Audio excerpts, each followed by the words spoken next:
sitting with High Point Rockers third baseman. I'm excited to get to know him because he's new to us this season. We have Connor Owings with me. First off, thank you for joining me here today. Yeah, thanks for having me. I'm excited to do it. I've seen some of the guys do it and I'm excited to be here. We need to know, how did you end up right here in High Point? Yeah, so I've had a little crazy journey in professional baseball. Started pro ball with the Diamondbacks in 16, 17. Had a little gap with a surgery in 18, and then started playing independent ball in 19. Last year I played in the Atlantic League in Lexington, had a good year. They had some coaching changes and stuff like that, and the opportunity came up to go somewhere else within the league. Me and Jamie had a good relationship last year, not from South Carolina, so 3 hours from home. So when the opportunity came up to be able to come to High Point, and there was like mutual interest between, the organization and myself, it was kind of a no-brainer to, be in such a good organization, like, facility, check all the boxes.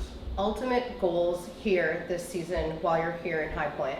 Oof, ultimate goals. Winning's fun, right? Like, I've always won in high school and college, been on some really good teams in professional baseball, and I think everybody knows High Point is always battling for top in the league in the Atlantic League. When that opportunity arose, that's one of the things is just winning, and then you're always trying to get better. So just like from a personal side of the goals, improve on myself. There's not necessarily like a benchmark of numbers and goals I want to do between like home runs and stuff like that. I just want to feel like I'm contributing. So that's kind of like the ultimate goal, is just do my thing and see what I can do to help Rockers win. We are always battling Gastonia. Since I've been here the last 3 seasons, it is always us neck and neck, and I know they have a little bit of an edge over us right now. We're coming for you the second half. What do you enjoy most about this organization? Wow. Besides facility standpoint, the locker room, we got a great training room, little weight room, food area, 2 covered cages, a beautiful ballpark, great support from the community. I'd have to say the people. In my career, the most fun I've had playing has been when you're in a spot where you're comfortable, and it's not only from the manager and your coaching staff and your teammates, but it's everyone from the ushers to the GMs, everyone. It's just the people. Everyone is on the same page. Everyone's so friendly, encouraging, supporting. So I'd have to say the people for sure is the best part about being here so far. Yeah, the people in the atmosphere are top notch, and the fans, if you ever get the opportunity to walk around and get to know any of them, they are super all about the ballpark, exactly, the atmosphere, the players, I see the same faces every night, so it's starting to get to that place where I'm knowing people. I wanted to ask you this question. What is in a number? In that sense, why did you pick your number this season? What is your number, and is there any significance to choosing it? Okay, so this season I'm number 17. I've only picked one number in my career, and it was at Coastal. I was number 6. And I'm like weird to where if I play good, I retire a number. Okay. So not in pro ball, but Coastal, I had a great career at Coastal, and I was number 6. So I like to, leave number 6 as my Coastal number. So like I've kind of retired 6. I honestly picked 17 this year because I want my jersey to fit. So I go by size. Like that might seem odd, but all the jerseys are different size than that. So I want a smaller jersey so it's a little snug and I don't feel like I'm flailing all over the place when I'm running around. I guess I was number 17 one year in middle school football, but that was not the reason why I was 17. I picked it based upon the fit. Okay, fair enough. All right, I wanted to talk about your walk-up song because I'm a big beach person at heart, and my husband and I both love like the 90s. So when I heard that your song is very catchy by Yellow Card, Yep. It's Ocean Avenue. I immediately thought of the TV show Laguna Beach, which I love from back in the day, and I was like, I wonder if he's from California, and then I looked up and you're from South Carolina. And let's talk about why you chose that walk-up song. Does it hype you up? Does it have significance? I'm kind of in that generation of, the 2000s punk rock, that kind of stuff. And, I always used to choose, when I was younger, a rap song, something came up I felt tough about. And like I was firing myself up. But as I've gotten a little older, I play more into the vibe. I wanted it to be a song that I like, which, like you said, is very catchy. It's a great song. It's also like a crowd song. Like people like it, you can be like, oh, okay, a little different. I can understand the words. People aren't trying to guess who it is and stuff like that. So it's more of a vibe. And it does give me a little pump, that it's a little rocky. So it's a good vibe. Takes you back to the childhood days. Exactly. When we were in like high school. Yeah. Any game day rituals that you have, or any superstitions, or combination of both? Not anything like crazy where I do the same thing like in specific order. The one thing I do is I'll wear, I like to wear double arm sleeves. So if you see me, I have 2 arm sleeves on. But if I don't play well, I'll change it.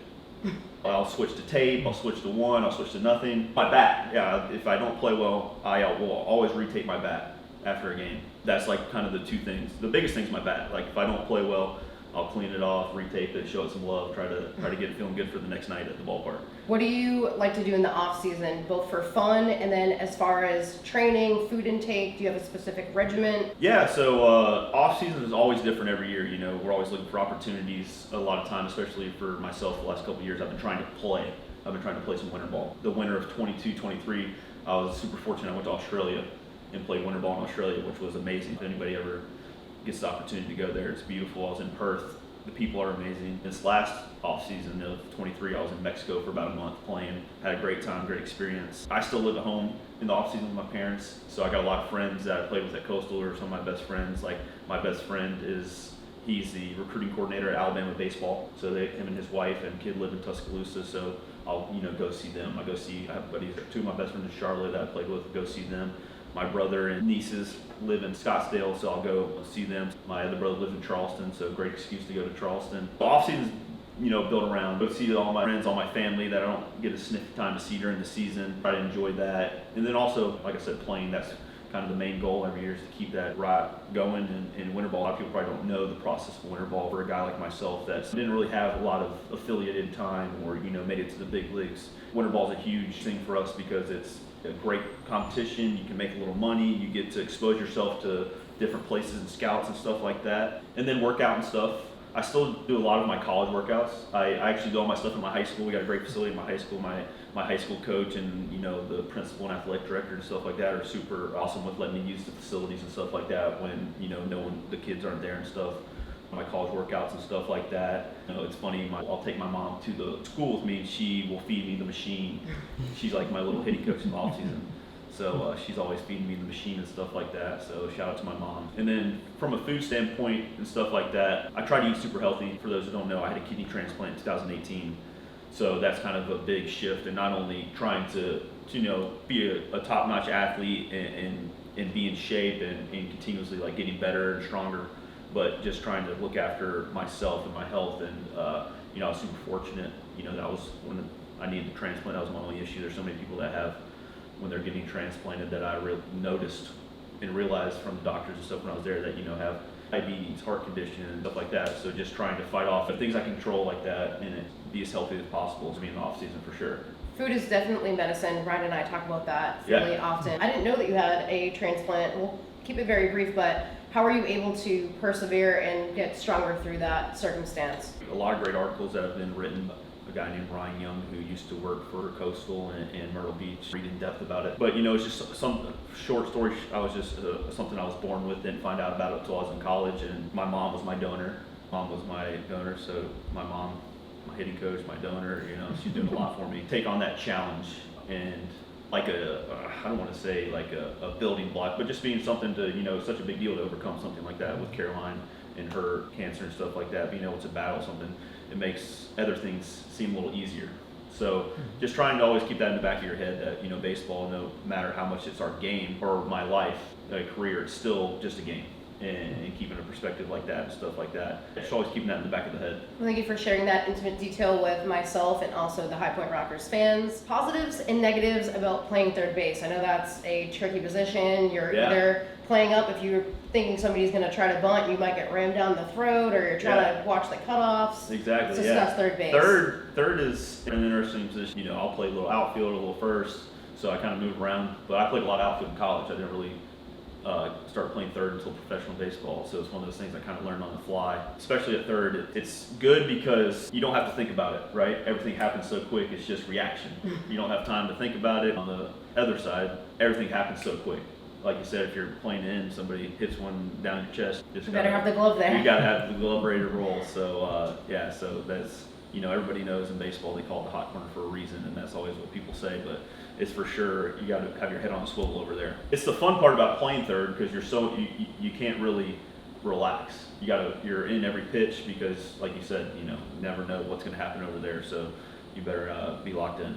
Advice to the young kids that might be tuning in, or to the parents that are listening, if their kid is wanting to chase any type of dream, even if it's not baseball. I've been around so many people and seen so many different parents and stuff like that, and I was super fortunate. My parents are amazing, always super supportive, super positive, not only in baseball, but just life. And that's the biggest thing I've realized with kids and stuff like that. Just positive reinforcement, especially for the younger kids, and no matter what they're doing, golf, dance, tennis. They're 10, 12, like let them just be a kid and have fun and enjoy themselves. It's so hard to say that not as a parent with my friends and my family and stuff like that. You can always notice when parents are just super positive.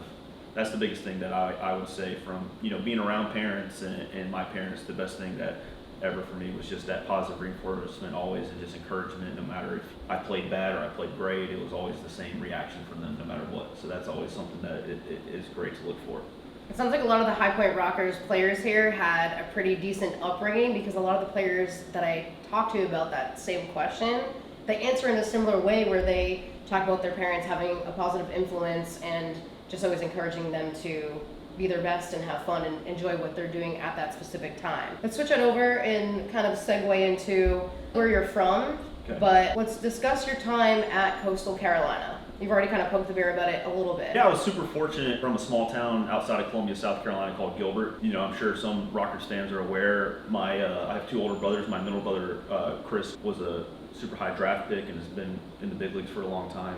And then my oldest brother, Kyle, played college baseball at College of Charleston and played professional baseball also. I was from a small town, but I got exposed to high level baseball early with my parents, and my dad played college baseball. My mom played college softball and volleyball. Kind of a late bloomer in high school. Didn't really get bigger, faster, stronger until going to my senior season, so I was a little later recruiter. I caught the eyes of a Coastal coach at a tournament in summer ball when I was going to my senior year, and got an opportunity to go to Coastal as a walk-on, and it was the best decision I made from the standpoint of, not only finding out my health there, but just I became such a better player and person. The coaching staff there, Coach Gilmore, who just finished his career. I've missed one game this year, and I went to Coastal because they were retiring his number because he was retiring this season. And then, the new head coach played at Coastal, recruited me, Kevin Schnall, Matt Schilling, Drew Thomas, all those guys down there. Not only from a player standpoint, but for college, you're on your own for the first time. And just being able to have those guys guide you as a person and stuff like that. I went there, if I mentioned before, my best friend, Mike Morrison, he's a recruiting coordinator at Alabama. We grew up together. We both went to Coastal together, so it was really nice to have that. I hear it a lot when guys say it, but Coastal was probably the best decision I ever made. Just from a baseball standpoint, I got so much better. I was able to kind of blossom as a player and had a great career there. Something people might not know about you, and I know you already mentioned the transplant and your mom, so that is a very key aspect of your life. Do you have like a special hidden talent? Are you a good cook? Can you do like a backflip? Can do neither of those. I can cook a little bit, but nothing like restaurant worthy. Coastal Carolina, I didn't really say that when we were talking about Coastal, but my senior year in 2016, we won the national championship and beat Arizona in the College World Series. So that's something that is so hard to do and just such a great memory.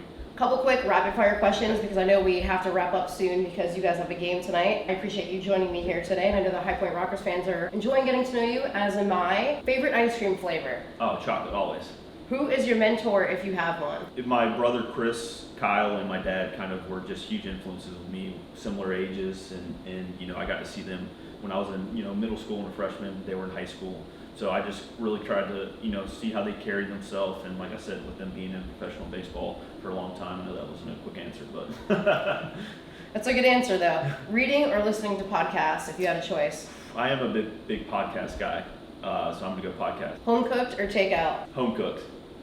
Good answers. I appreciate you, and at some point, maybe I would like to get you for a longer extended interview when we get the chance. Any last words to the High Point Rockers fans? Yeah, go Rockers. I'm excited to be here. We got a lot of season left, so I'm sure we're going to see you around the ballpark, and it's going to be a great finish to the season. So if you're around and you see me, holler at me, say hello. I always like meeting you guys, so we'll see you out there.